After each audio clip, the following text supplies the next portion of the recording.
Muy buenas noches, bienvenidos a la hora clave.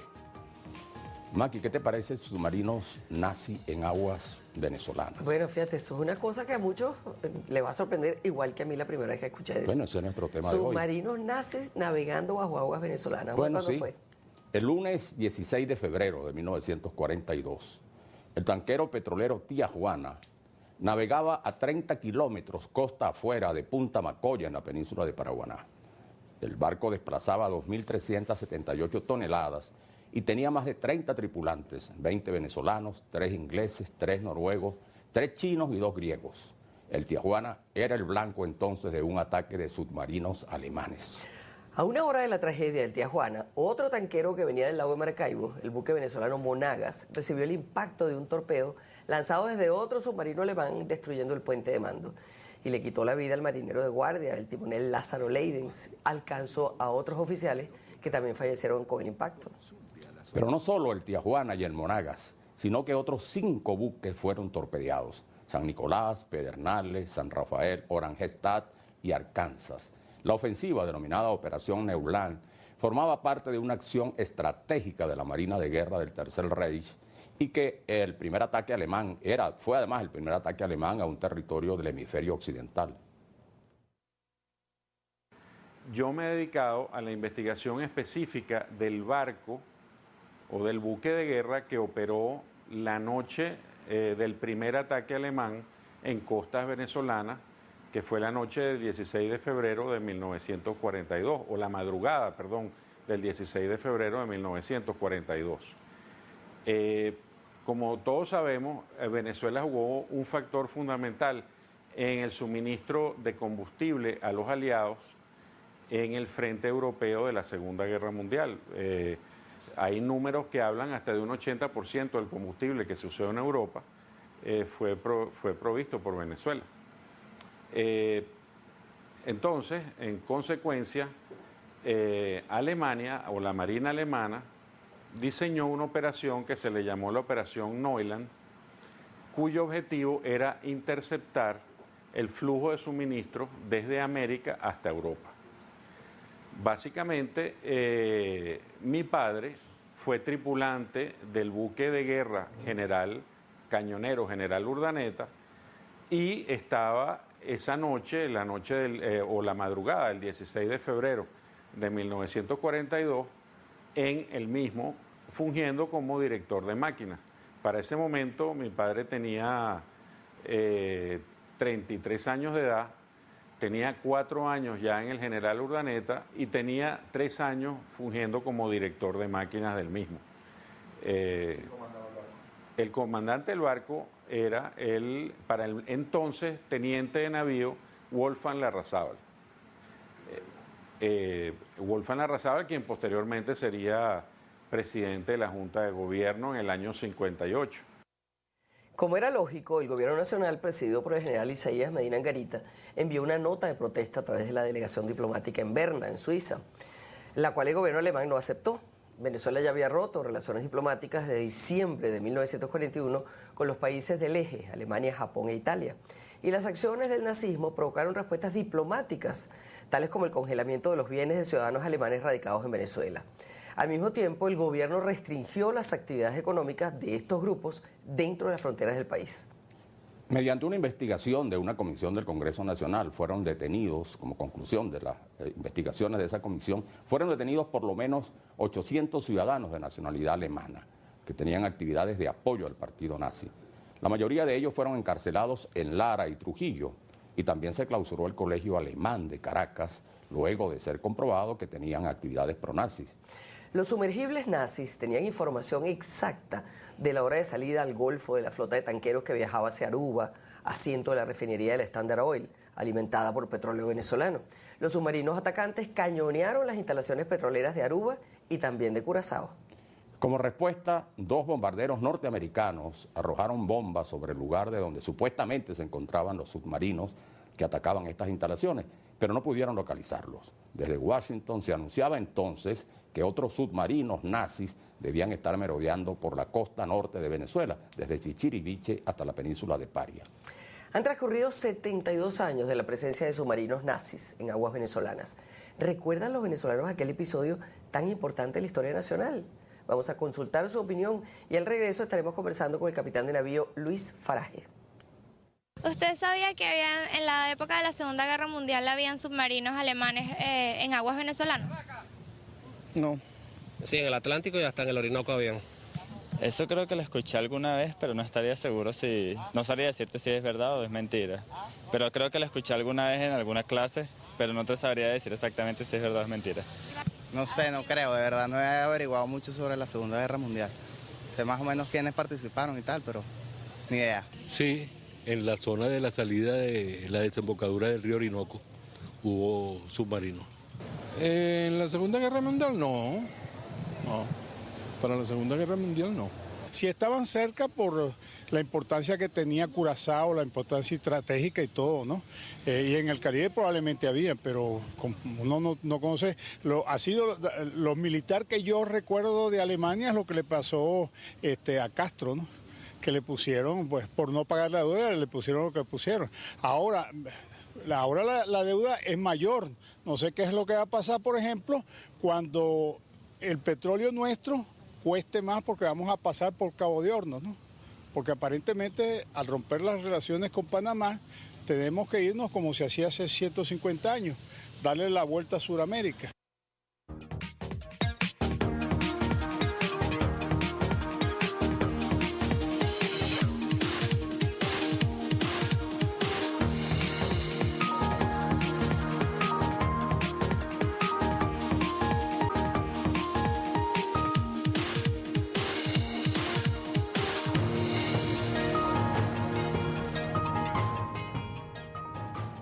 Bien, aquí estamos en compañía de Luis Faraje D'Angel. Luis Faraje es investigador naval.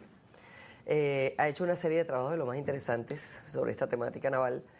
Y además tiene un libro que le publicó la Armada venezolana sobre Venezuela y la Segunda Guerra Mundial, 1939-1945 es el periodo, ¿no? De repente ahora acercamos un poco el libro. Como hemos visto, muchísima gente no tiene ni idea de que en una época submarinos nazis alemanes estuvieron bajo aguas venezolanas. ¿Cómo fue eso?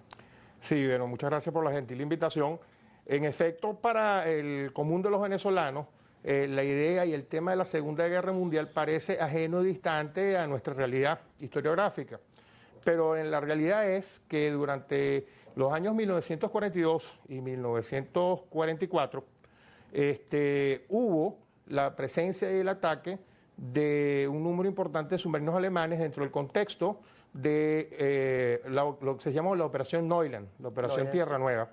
Y esos vientos de guerra, esos ataques, vinieron dentro del contexto de la batalla del Atlántico. Ahora, ¿cuál era la estrategia? ¿Cuáles eran las razones estratégicas de eso? Sí, Venezuela era un punto estratégico para los alemanes. Y sobre todo, una vez que Estados Unidos le declaró la guerra al eje, Venezuela era el principal productor y exportador de petróleo para las fuerzas aliadas. De hecho, el 64% del combustible que se utilizaba, tanto en la batalla de Inglaterra como en el norte de África, el 64% venía de Venezuela. De hecho, esos ataques, el almirante Karl Dönitz, que era comandante de los submarinos alemanes y posteriormente comandante de la Armada Alemana, orienta sus submarinos desde enero de 1942 a las costas de Estados Unidos y luego a las costas de Venezuela. El 15 de febrero de 1942, Dönitz ya tenía colocados 5 submarinos en las costas de Venezuela, iniciando la primera ola de la Operación Neuland. Y el primer ataque se hizo en aguas interiores venezolanas, en la noche del 15 al 16 de febrero, estábamos saliendo del carnaval, y el submarino U-502 del tipo 9D ataca un convoy de tanqueros de la flota Mosquito, que era estratégica porque eran tanqueros planos, que venían desde Punta Salinas hacia Aruba. Y a las 2 de la madrugada atacan al Tía Juana, al Monagas y al San Nicolás. Y el Monagas es el único buque venezolano que pertenecía a la Standard Oil Company, a Menegrande Oil Company, que es el único buque venezolano que es hundido durante la Segunda Guerra Mundial. Y eso desarrolla un impacto, genera un impacto importantísimo, porque la producción de petróleo, o sea, el transporte de petróleo, que eran de 550.000 toneladas de barriles diarios de petróleo que iban a las refinerías de Elato y a la Shottegar, que está en Curazao, que de ahí se mandaba a los frentes de batalla, quedó paralizado. Los primeros 15 días se paraliza el tráfico marítimo, estrangula la producción de petróleo, y de 550.000 barriles diarios de petróleo que se transportaban, se reducen a 300.000. O sea que el objetivo de toda esta operación Noila no era simplemente espionaje ni nada por el estilo, sino era ataque, es decir, cortar los suministros. Sí, interdicción al tráfico petrolero que salía de los puertos de Maracaibo hacia las refinerías de Aruba y Curazao. Y aparte de estrangular ese suministro de petróleo, uno ve que durante el año 42, tanto el frente de la batalla de Inglaterra, que fue una batalla netamente aérea, como el frente del norte de África, se quedan disminuidos por la falta de combustible. También en ese momento, un submarino alemán, el 19 de febrero, 2 días después, entra al Golfo de Paria y hunde 2 barcos que estaban en Puerto España, y luego sale sin ser atacado y hunde un buque, el Sir Seychelles, frente al Golfo de Paria. Es obvio que en ese tiempo pues era imposible detectarlos y ellos llegaban tranquilamente hasta acá, ¿no? Sí. Ahora, ¿qué tipo de submarinos eran? Y sobre todo, ¿cómo se actuó a partir de ese momento para frenar esos ataques, pues? Bueno, los submarinos eran del tipo 9D, eran submarinos transoceánicos que tenían 25.000 kilómetros de autonomía, era el estado del arte en ese momento en cuanto a submarinos, el tipo 7C, y los americanos ni los ingleses se imaginaron que ellos iban a poder llegar acá. Ellos llegaron acá, primero utilizando sus motores de batería, o sea, y los motores diésel de los dos utilizaban uno para dar combustible. Y luego, después que operaban en el área del Caribe venezolano, en su primera ola, ellos tenían los submarinos vaca lechera, los submarinos de abastecimiento, que jamás los americanos pensaron que los alemanes iban a desarrollar eso. Por otra parte, el único buque de la Armada venezolana, en ese momento la Armada venezolana tenía 2 buques, entre comillas, modernos, que era el Sublet y el Urdaneta. El Urdaneta se encontraba en ese momento en el área del Golfo de Venezuela, y es el que rescata a los tripulantes del Monagas, del Tía Juana y del San Nicolás, y no teniendo medios antisubmarinos, no teniendo sonar, la tripulación de ese buque, que era un cañonero adquirido en 1938 a la Armada Italiana, ellos tratan de hacer un patrullaje en busca del submarino. Inclusive en el diario de navegación del comandante del submarino alemán, el teniente navío von Rochenthal, él anota, mire, este barco, que parece ser italiano, no tiene armas submarinas, no tiene elementos de detección, lo tenemos el periscopio para hundirlo, pero no lo vamos a hundir porque no sabemos de qué nacionalidad es. ¿Cómo eran los ataques? ¿Qué tipo de armamento tenían? Los submarinos alemanes en ese momento tenían de 16 a 22 torpedos. Los que utilizaron en Venezuela eran torpedos de carrera larga, que eran G7A1 modelo 1938, y ellos actuaban en solitario. Y cuando veían el convoy, Venezuela estaba muy distante a pensar que iban a ser atacados. Claro. Iban navegando con las luces de navegación y eran un blanco fácil para los submarinos alemanes. Ahora, nos quedan 2 minuticos, pero sería interesante cuáles fueron las consecuencias, las implicaciones, pues, tanto militares como diplomáticas que eso tuvo. Bueno, Venezuela hace una protesta a través de Carracholo Parra Pérez, que es el canciller, al gobierno alemán. No no declara la guerra, sino rompe relaciones diplomáticas. Venezuela declara la guerra en febrero de 1945. Los efectos fueron devastadores en el sentido de que de los barriles que se procesaban, de los 330.000 barriles diarios de petróleo que se procesaban en Elato, en Aruba y en Curazao, eso se rebaja a 200.000. Y no se recupera sino hasta el año 1943, ese proceso de refinación. Luego hubo un efecto importante desde el punto de vista psicológico, porque las tripulaciones se negaban a zarpar sin escolta. Y los americanos y los ingleses reaccionaron hasta 1943. A partir de 1943, los americanos y los ingleses toman la iniciativa y con una cantidad de tácticas, de bases que colocan en el Caribe, de elementos de aviación nada, van a derrotar a los submarinos alemanes. Un minutico, ¿lograron en algún momento detectar alguno de esos submarinos o siempre pasaron, llegaban, atacaban y se iban? Muchos pescadores, hijos de pescadores o ya personas mayores, los pescadores inclusive ellos tenían tratos comerciales con los submarinos, les daban agua, pescado y ellos le daban pistolas o gorras o dinero. Más de una vez, por lo menos el señor Ramón Rivero, que el papá de él fue jefe de máquinas del Urdaneta, él comentó alguna vez que ellos vieron los periscopios a distancia. ¿Okay? Pero es impresionante cómo es una historia relativamente nueva, que apenas tiene 72 años, ha sido olvidada en nuestra historiografía. Sí, olvidada. Ignorada por muchos y más, es importante también señalar que la historia siempre nos da enseñanzas, pero es importante ver que las variables geoestratégicas del transporte de petróleos, de los puertos de transbordo de petróleo, las variables geoestratégicas que tenemos hoy día son las mismas que teníamos ahí. O sea, la historia se puede repetir. Muchísimas gracias a el teniente de navío, capitán de navío, Luis Faraje, por haber estado con nosotros comentando esta temática que se ve que domina a la perfección. Muchísimas gracias. Gracias por tu invitación. Ya volvemos.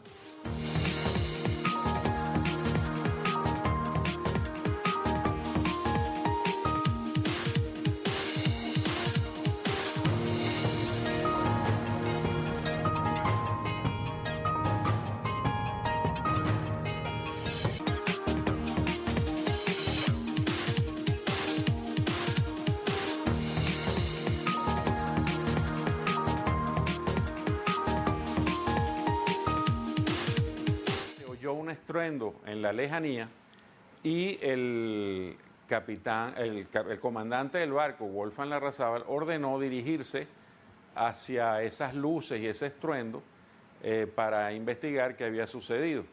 Él, como director de máquinas, bueno, puso las máquinas a máxima presión y se dirigieron al sitio. Posteriormente, el Urdaneta pudo rescatar los sobrevivientes, sobre todo del Monagas, del tanquero Monagas, del cual se sabe que fallecieron al menos 9 tripulantes, incluyendo su comandante, capitán, que era de origen inglés. El capitán, que era de bandera, se llama, de origen venezolano, se salvó. Al Monagas lo hundieron y al Tijuana también. Era un convoy de buques petroleros. Él me comentaba que en esa época la función tanto del cañonero Urdaneta como del cañonero Sublet y los otros buques de la Armada era patrullar las costas venezolanas. Y una vez avistado submarinos enemigos, reportar su posición.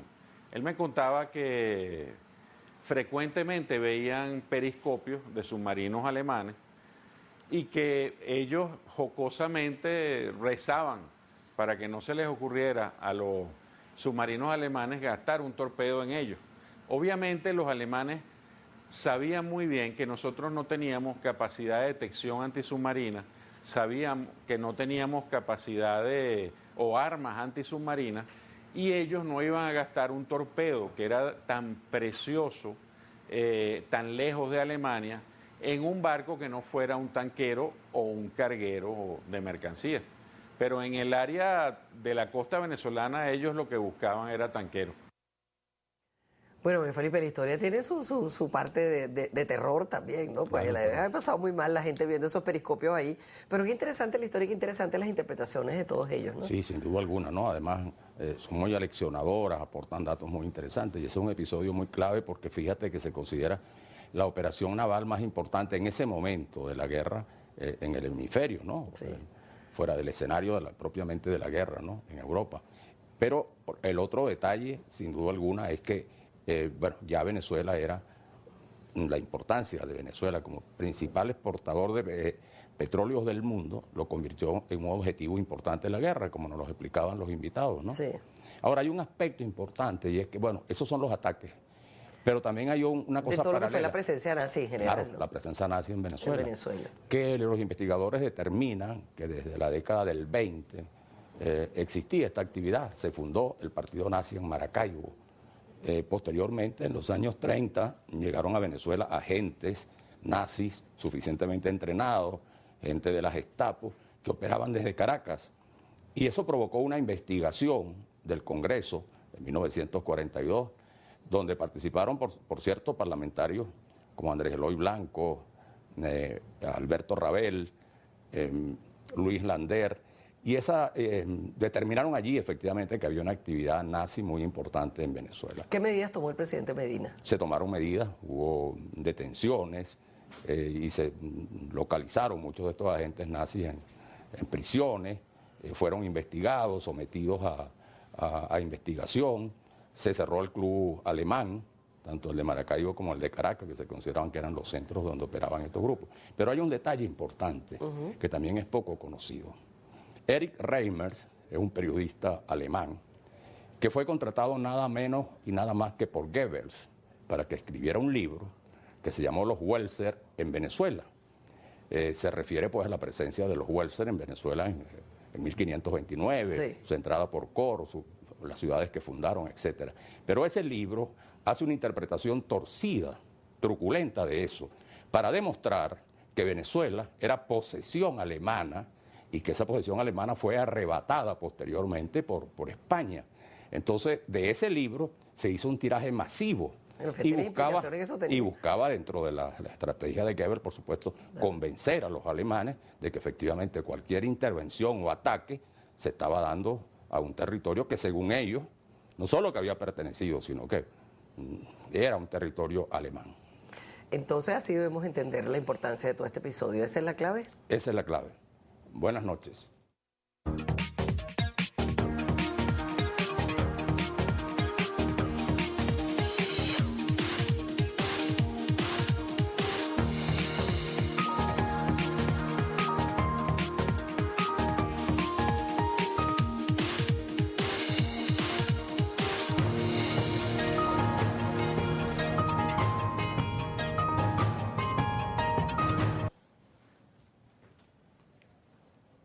Submarinos alemanes en aguas venezolanas, hoy en la hora clave.